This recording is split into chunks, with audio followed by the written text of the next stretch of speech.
Good morning students. भारतीय online class में मैं हिमांशु शर्मा एक बार फिर आपका स्वागत करता हूँ। आज अपना जो टॉपिक है वो है एसके हेलमंथीस।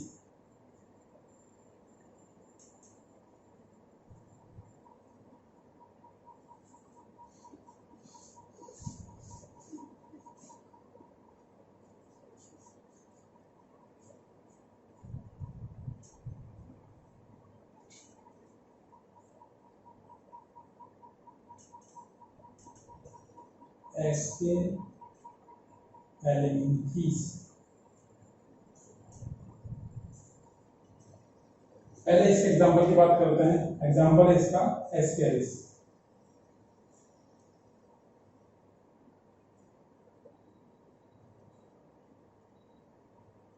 एसके हेलमंथीस, इस संघ के जीवों को भी एसके हेलमंथीस, जैसा अपन ने पिछले पढ़ा था प्लेटी हेलमंथीस, उसमें भी प्लेटी मतलब फ्लैट, हेलमंथीस मतलब वर्म, तो इसमें भी एसके हेलमंथीस, एसके मतलब केविटी, हेलमंथीस मतलब वर्म, मतलब गुहा वाले कृमि जिनमें गुहा पाई जाती है। यानी इनकी गुहा मूल रूप से अंगों से भरी होती है, तो वो गुहा आंशिक होती है। तो आंशिक गुहा को अपन ने वर्गीकरण का आधार चक्र में पढ़ा था। गुहा के प्रकार कूट गुहा, तो इनके अंदर मूल रूप से कूट गुहा पाई जाती है। तो देखिए कूट गुहिक सदस्य होते हैं, अंग तंत्र इनका संगठन होता है, त्रिकोरकी और द्विपार्श्व सममिति, ये इनके सामान्य लक्षण होते हैं। तो कूट गुहिक मैंने बताया आपको कि इनमें गुहा कैसी होती है, आंशिक पाई जाती है। आंशिक गुहा का मतलब इनका शरीर देखो, डायग्राम में देखो,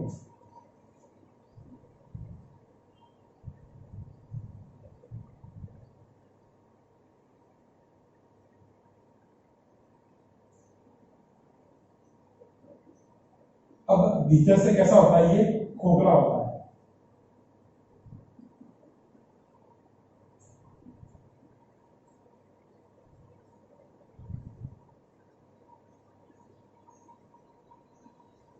भीतर से कैसा होता है, खोखला होता है, और इसके अंदर आहार नाल इस प्रकार से पाई जाती है।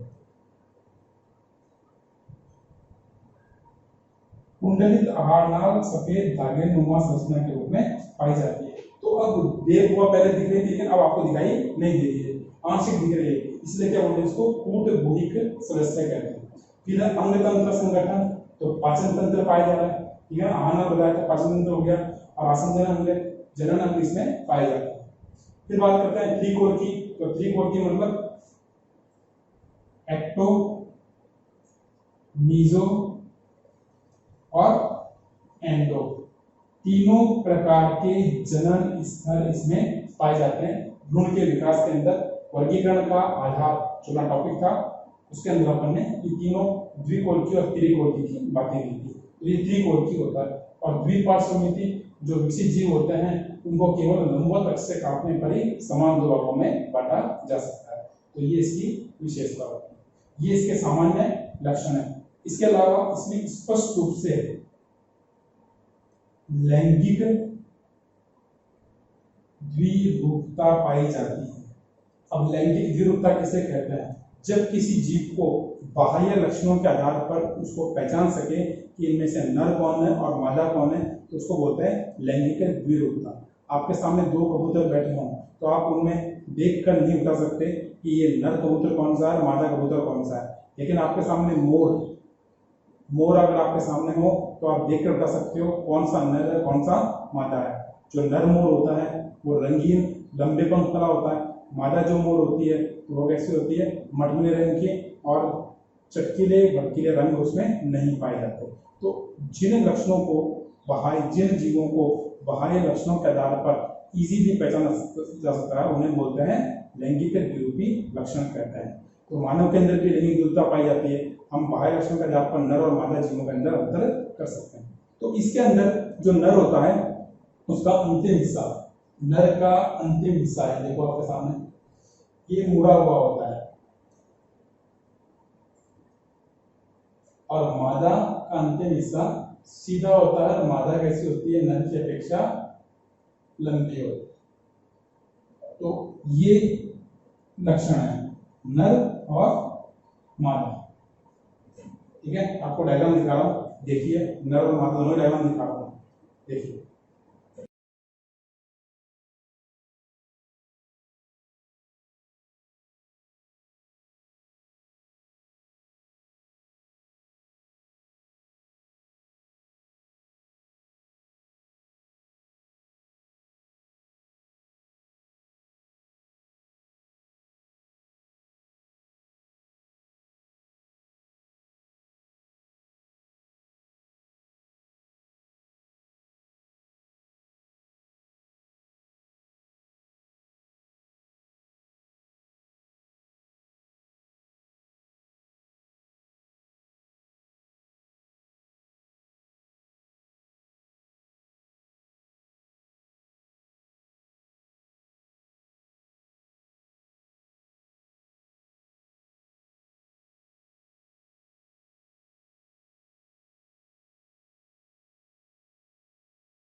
तो देखा आपने, ऐसे सफेद रंग का होता है, नर का अंतिम हिस्सा मुड़ा होता है, मादा सीधी और लंबी होती है। ठीक है, तो ये इसके लैंगिक विरुद्धता इसमें स्पष्ट रूप से देखने को मिलती है। तो अब बात करते हैं इसके मुख्य लक्षणों की। तो अधिकांश सदस्य होते हैं वो जलीय, स्थलीय और परजीवी प्रकार के होते हैं। जलीय भी होते हैं, स्थलीय भी होते हैं और परजीवी प्रकार के होते हैं। परजीवी कौन से? अंतर परजीवी। जैसे डायग्राम बनाया मैंने, एस्केरिस लुम्बिकार्डियस का है, ये मानव का अंतर परजीवी होता है, मानव के शरीर के अंदर ये पाया जाता है और इयोसिनोफिलिया जैसे रोग उत्पन्न करता है, खून की कमी पैदा करता है। ये आंत को ब्लॉक कर देता है, जो अपनी आंत होती है उसमें इनकी संख्या बढ़ने पर ये आंत पूरी ब्लॉक हो जाती है और बहुत ज़्यादा टिपिकल कंडीशन जनरेट होती है। सर्जरी के द्वारा ही उनको बाहर निकाला जा सकता है, जिसमें उनकी संख्या लाखों तक हो जाती है। तो ये बहुत टिपिकल कंडीशन जनरेट करता है। फिर बात करते हैं इसके अंदर, इन जंतुओं में सिर नहीं पाया जाता, सिर का अभाव होता है और आहार नाल पूर्ण विकसित होती है। इसमें मुख और गुदा दोनों पाए जाते हैं। तो यहाँ एक नया वर्ड आ गया,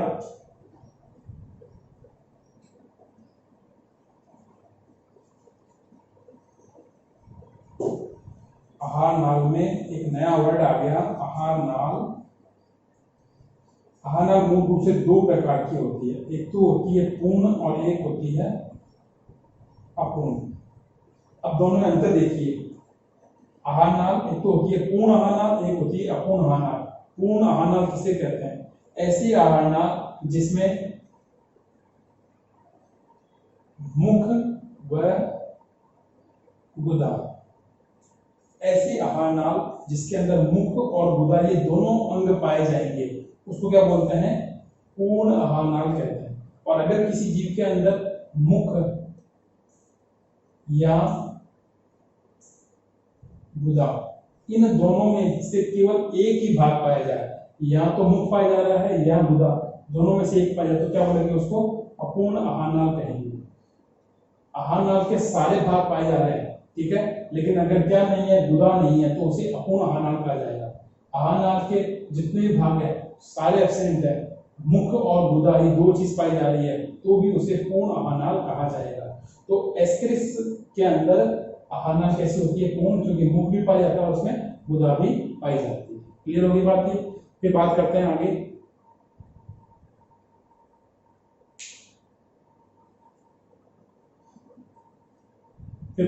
आगे, इसके देह यानी शरीर के चारों ओर विशिष्ट स्क्लेरोप्रोटीन का एक आवरण होता है, जो क्यूटिकल और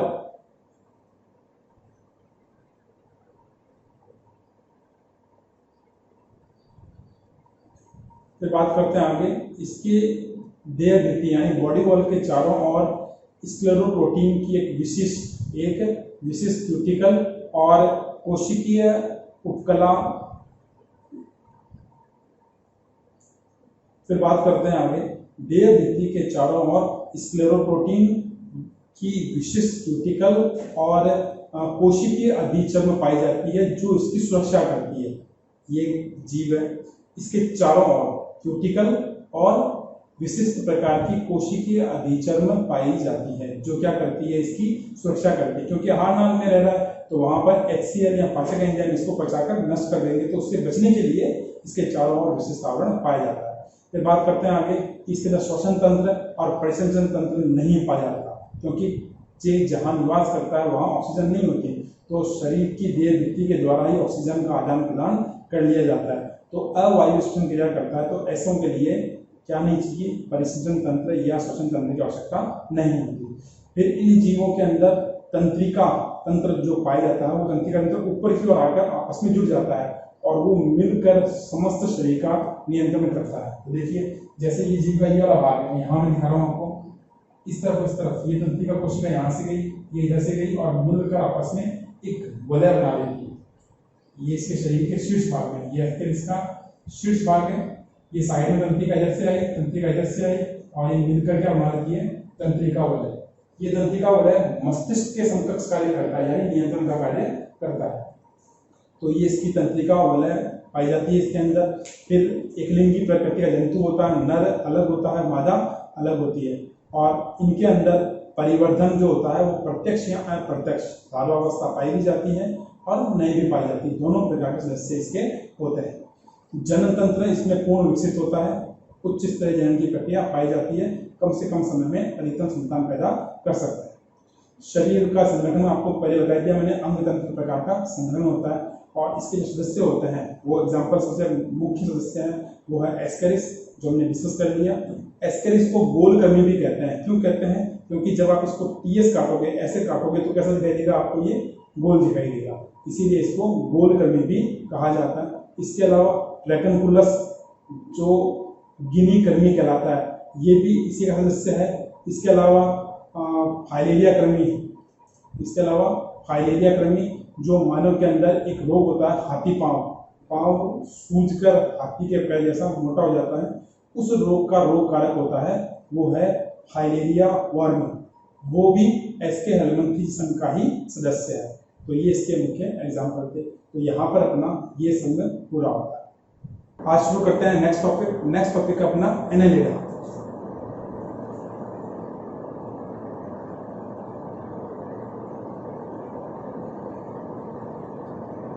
सबसे पहले बात करते हैं एनेलिडा शब्द की उत्पत्ति। एनेलिडा शब्द की उत्पत्ति है वो एनुलस और इडस से मिलकर हुई है। एनुलस और इडस, इन दो शब्दों से मिलकर हुआ है। एनुलस का मतलब होता है छोटे वलय या छल्ले, छोटे रिंग, और ईडस मतलब होता है आकार, मतलब छोटे वलय आकार के सदस्य। ठीक है, तो एनेलिडा का मतलब क्या हुआ, छोटे वलय आकार के सदस्य। तो शुरू करते हैं आज का।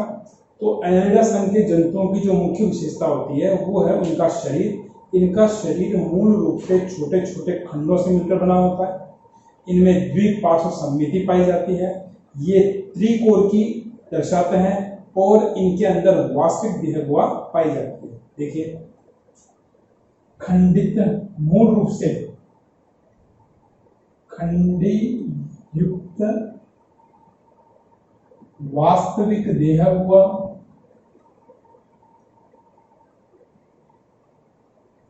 त्रिकोण की और द्विपार्श्व सममिति, ये इनकी मुख्य विशेषता है।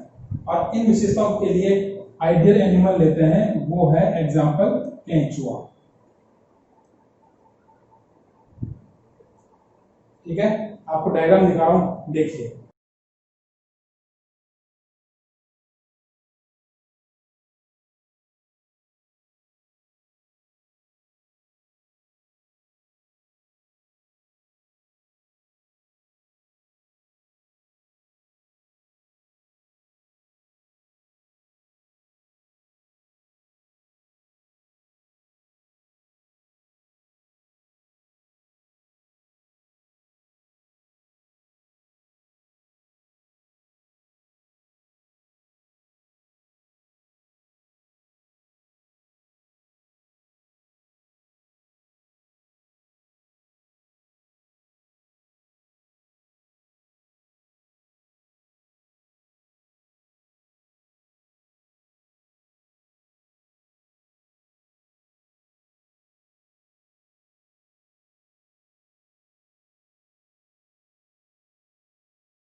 जो अभी आपने डायग्राम देखा वो था केंचुआ का। अब मैं डायग्राम दिखा रहा हूँ आपको, वो दिखा रहा हूँ नेरिस का। देखिए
देखा आपने नेरिस। अब मैं आपको एक और डायग्राम दिखा रहा हूँ, वो है जोंक। देखिए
तो देखिए आपने डायग्राम, जो पहला डायग्राम था वो था केंचुआ, जिसे किसान मित्र कहते हैं। दूसरा डायग्राम देखा जो एनेरा संघ का सदस्य था नेरिस, कन खजूरा इसी का समकक्ष सदस्य है।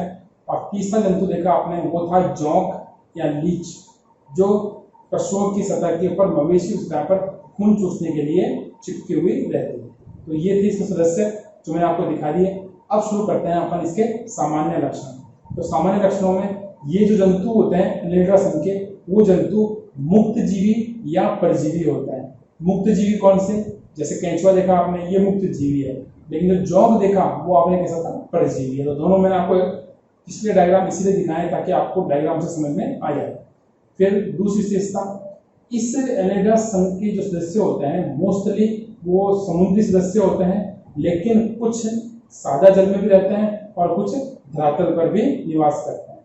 जल में रहने वाले नेरिस आ गया, स्थल पर रहने वाला केंचुआ आ गया, और जो कहा जल में और कीचड़ में इनमें रहते वो जोंक आ गया। फिर बात करते हैं, इनका शरीर लंबा होता है, पतला होता है और छोटे छोटे खंडों से मिलकर बना होता है, यानी खंडित शरीर इनका होता है। ये इनकी मुख्य विशेषता होती है। फिर अलावा इनका जो शारीरिक संगठन होता है वो होता है अंग तंत्र स्तर का, मतलब इनके अंदर अंग भी पाए जाते हैं और तंत्र भी पाए जाते हैं। इनका जो रक्त परिसंचरण तंत्र होता है वो बंद प्रकार का होता है। रक्त परिसंचरण तंत्र मूल रूप से दो प्रकार का होता है, एक होता है खुला परिसंचरण तंत्र, एक होता है बंद परिसंचरण तंत्र। जब किसी जीव के अंदर रक्त का प्रवाहन खुली नालियों में बहे, शरीर के भीतर रक्त का परिवहन खुली नालियों में या कोटरों के अंदर बहे, तो उसे बोलते हैं खुला रक्त परिसंचरण तंत्र, जैसे कॉकरोच। और एक होता है वो जिनके अंदर रक्त का प्रवाहन बंद नलिकाओं में बहता है, उसे बोलते हैं बंद प्रकार का परिसंचरण तंत्र, जैसे मानव में रक्त नलिकाओं में, धमनियों में, शिराओं में बहता है। तो इसका परिसंचरण तंत्र भी मानव के समान है, यानी बंद नलिके तंत्र के भीतर रक्त का परिवहन होता है। फिर बात करते हैं आगे, इसके अंदर श्वसन वर्णक हीमोग्लोबिन पाया जाता है। ये इंपॉर्टेंट चीज है, इसमें श्वसन वर्णक हीमोग्लोबिन।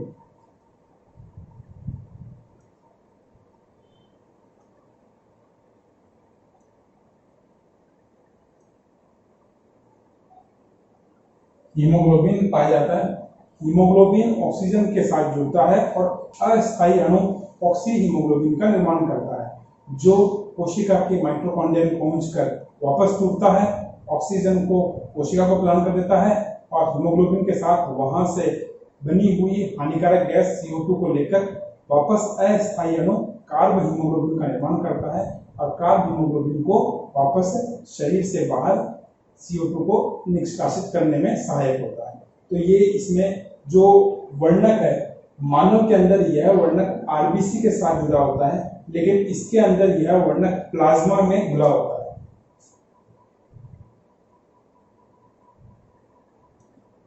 प्लाज्मा में घुला होता है। सेम चीज मानव के अंदर RBC के साथ में अटैच होती है हीमोग्लोबिन, यहाँ प्लाज्मा के साथ घुला होता है।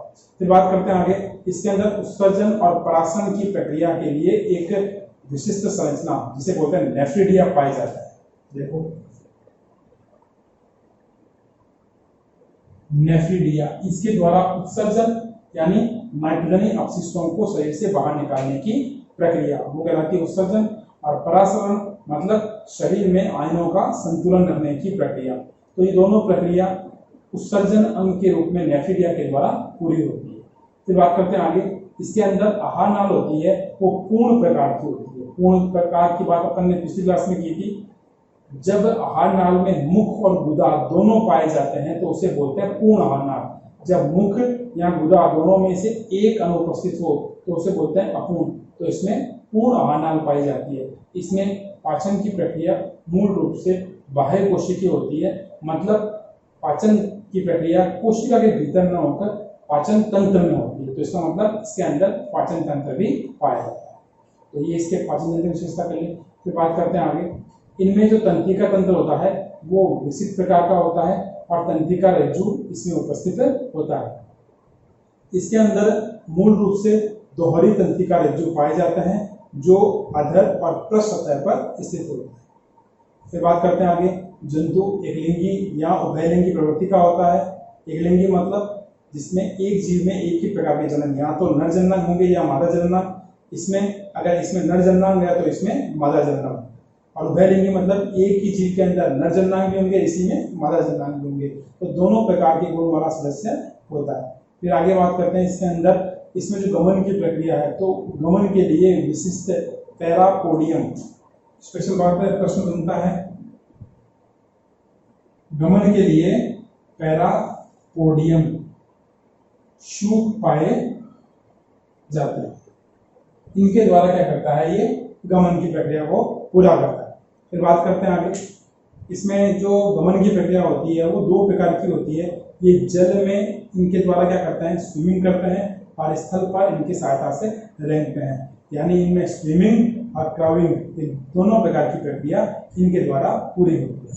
फिर बात करते हैं आगे, इन जीवों के अंदर संवेदी अंग पाए जाते हैं। संवेदी यानी सेंसरी अंग, वे अंग जिनके द्वारा जीव को बाह्य वातावरण की जानकारी प्राप्त होती है उन्हें बोलते हैं संवेदी अंग। तो इसमें संवेदी अंग पाए जाते हैं। इन संवेदी अंगों के द्वारा यह स्वाद के अलावा ये प्रकाश, स्पर्श आदि का अनुभव प्राप्त करता है। फिर बात करते हैं आगे, इसमें जो परिवर्धन की प्रक्रिया होती है वो प्रत्यक्ष या अप्रत्यक्ष मतलब लार्वावस्था उपस्थित भी होती है और अनुपस्थित भी होती है। दोनों प्रकार की अवस्था पाई जाती है।